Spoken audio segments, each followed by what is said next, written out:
दोस्तों, आज हम बात करने जा रहे हैं पीठाधीश्वर, महंत, सांसद और मुख्यमंत्री रह चुके योगी आदित्यनाथ के विषय में, जिनका नाम अजय सिंह बिष्ट और जन्म उत्तराखंड, वर्तमान में इनका जन्म हुआ और गोरखपुर के गोरखनाथ मंदिर में अवैधनाथ के शिष्य और उनके उत्तराधिकारी के रूप में भी जाने जाते हैं योगी आदित्यनाथ। तो आइए शुरू करते हैं इनके विषय की आज की यह यात्रा।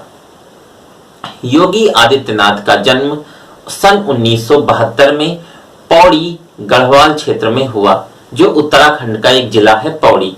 वहां आनंद सिंह बिष्ट नामक व्यक्ति के घर जन्म लेते हैं योगी आदित्यनाथ, जो इनके पिता हैं आनंद सिंह बिष्ट, तथा इनकी माताजी का नाम सावित्री देवी। आनंद सिंह बिष्ट पेशे से फॉरेस्ट रेंजर थे वन विभाग में उत्तराखंड में। उस जमाने में उत्तराखंड नहीं था बल्कि उत्तर प्रदेश था और योगी आदित्यनाथ का जन्म सन 1972 ईस्वी में होता है। योगी आदित्यनाथ अपने 7 भाई बहनों में से 3 बड़ी बहनें, फिर चौथे नंबर पर भाई और ये 5वें नंबर की संतान थे आनंद सिंह बिष्ट की। इन्होंने हेमवती नंदन बहुगुणा विश्वविद्यालय के श्रीनगर में जो स्थित है उससे इन्होंने स्नातक की परीक्षा पास की। बीएससी इन्होंने गणित से किया तथा एमएससी में प्रवेश लिया। उसी समय मंदिर को लेकर आंदोलन तेजी में था और इन्होंने मंदिर की सक्रियता को देखते हुए ये रिसर्च के लिए एमएससी की रिसर्च करने आए गोरखपुर और इन्होंने यहाँ पर अवैधनाथ को देखा, जिनको ये चाचा कहते थे, और फिर यही 1994 में ये महंत बन गए। हालांकि इन्होंने सन्यास ले लिया, महंत तो नहीं बने, सन्यास ले लिया और योगी जीवन योग पंथ के आधार पर इन्होंने स्वीकार कर लिया। उन्हीं के ही उत्तराधिकारी के रूप में जो 1991 और 1996 में 2 बार सांसद का चुनाव जीत चुके थे अवैधनाथ, उनके उत्तराधिकारी के रूप में सन 1998 ईस्वी में इन्होंने सांसद का चुनाव जीता।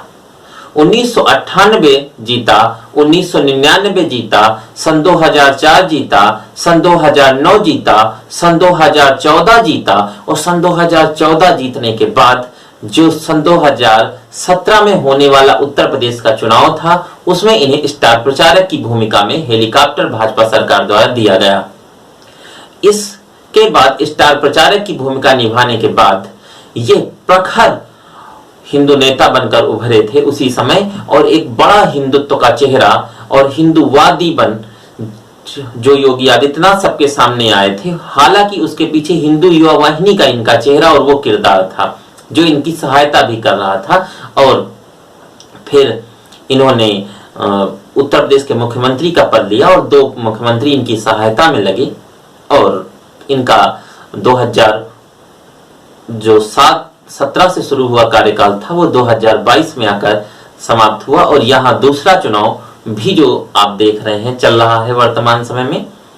तो ये जो योगी आदित्यनाथ किरदार बन के हमारे सामने आए, इन्होंने सन 2002 में हिंदू युवा वाहिनी की स्थापना की, सन 2002 में, जिसमें सामाजिक, राजनैतिक और राष्ट्रवादी सोच को इन्होंने बढ़ावा दिया। सामाजिक, राजनैतिक के साथ साथ राष्ट्रवादी भावना को इन्होंने ज्यादा प्रेरित किया। उसमें इन्होंने अच्छे खासे यूथ अपने साथ जोड़े।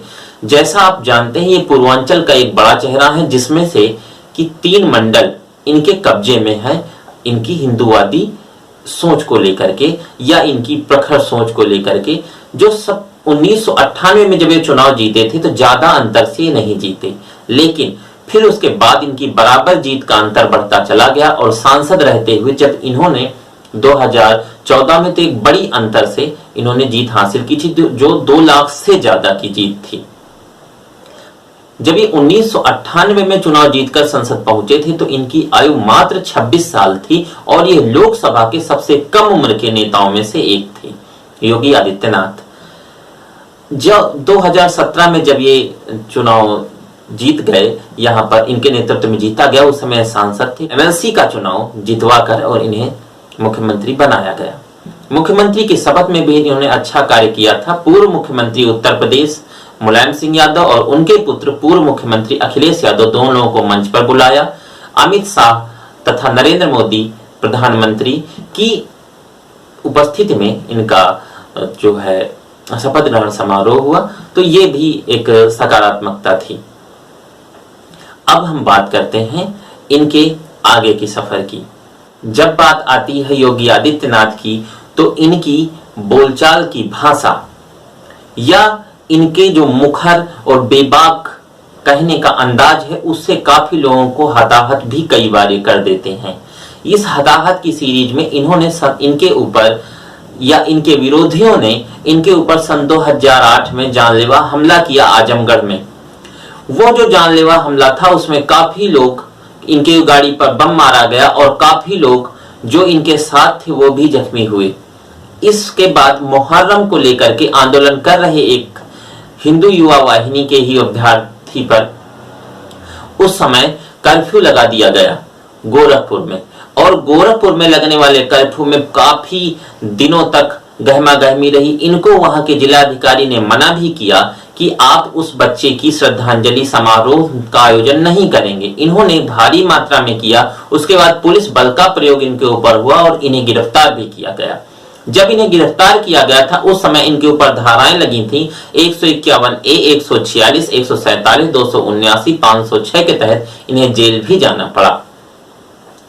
और इस जेल जाने के क्रम में मुंबई से गोरखपुर चलने वाली ट्रेन जिसका नाम गोदान एक्सप्रेस था, उसके डिब्बे भी फूंके गए। काफी कुछ हुआ उस समय।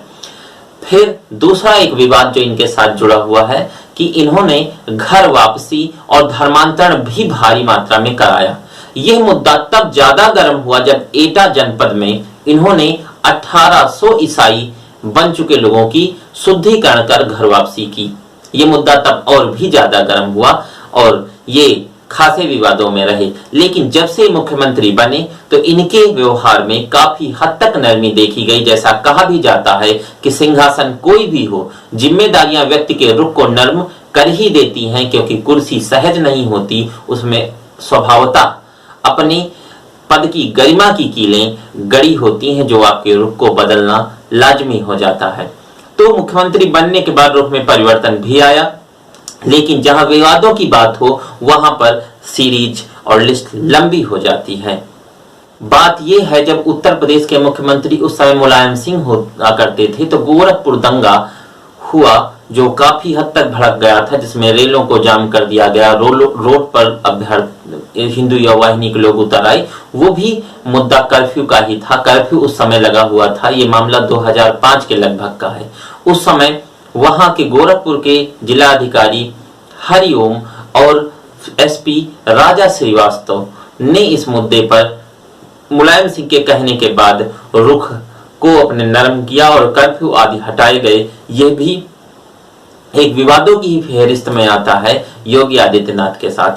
आपने देखा योगी आदित्यनाथ का ये परिचय, जो कि एक प्रखर नेता बनकर सामने सबके आए और उत्तर प्रदेश की भारी जीत करवाई। सन 2017 के चुनाव में भाजपा की स्टार प्रचारक रहते हुए। तो इस क्रम में ये आज की हमारे द्वारा की गई एनालिसिस जो आपके समक्ष प्रस्तुत है। यदि आपको हमारी ये सीरीज अच्छी लगी और पसंद आई हो तो इसे लाइक जरूर करें और अपने मित्रों को शेयर करना बिल्कुल भी न भूलें। इसी के साथ आप लोगों का बहुत बहुत धन्यवाद। नमस्कार।